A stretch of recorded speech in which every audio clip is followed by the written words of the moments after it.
প্রবাসীর স্ত্রীকে ব্ল্যাকমেইল করে একাধিকবার ধর্ষণ। কিছু বুঝতে পেরেছেন? এক প্রবাসী ভাই উনি ইরাক যাওয়ার আগে তার স্ত্রীর নামে অ্যাকাউন্ট করে যেতে পারেননি বা মা বাবার নামে অ্যাকাউন্ট করে যেতে পারেননি। তার এক বন্ধুর অ্যাকাউন্টে টাকা পাঠাতেন। তিনি কি করতেন? টাকা নিয়ে প্রতিনিয়ত যখন প্রয়োজন হতো ওই প্রবাসীর বাড়িতে যেতেন।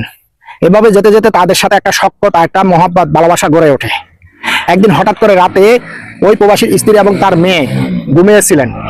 ওখানে কি করেছে, সে এই সুযোগে অর্ধনগ্ন ভিডিও ধারণ করেছেন। এই অর্ধনগ্ন ভিডিও ধারণ করে প্রথমে তার থেকে 50,000 টাকা হাতিয়ে নিয়েছেন।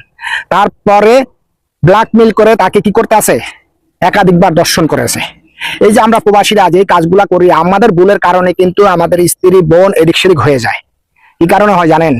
আপনি কেন, আপনাকে তো বলাই হয়েছে যে অ্যাকাউন্ট একটা না দুইটা করে যাবেন, একটা আপনার নিজের নামে আর একটা আপনার স্ত্রীর নামে অথবা আপনার মা বাবার নামে, যারা টাকা তুলতে পারবে।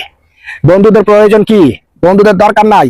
আরে বন্ধু দিয়ে আপনি করবেন কি? যে বন্ধু আপনার সরলতার সুযোগ নিতে চায়। অনেক বন্ধু আছে, তারা কি করে জানেন? যদি ইয়াতে থাকে, বন্ধু বিদেশ থাকে, হ্যাঁ, কোনো কিছু প্রয়োজন নাই, কোনো কিছুর দরকার নাই, তারপরও তার বাড়িতে যাওয়ার চেষ্টা করে, কারণ ওই যে বন্ধুর বউ একা। এই আমরা প্রবাসীরা কিন্তু বুঝি না। আমরা প্রবাসীরা না বোঝার কারণেই কিন্তু আজকে এই ঘটনাগুলা ঘটে।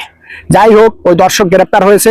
আমরা প্রবাসীদের পক্ষ থেকে সর্বোচ্চ তার শাস্তি, মৃত্যুদণ্ড আবেদন জানাচ্ছি।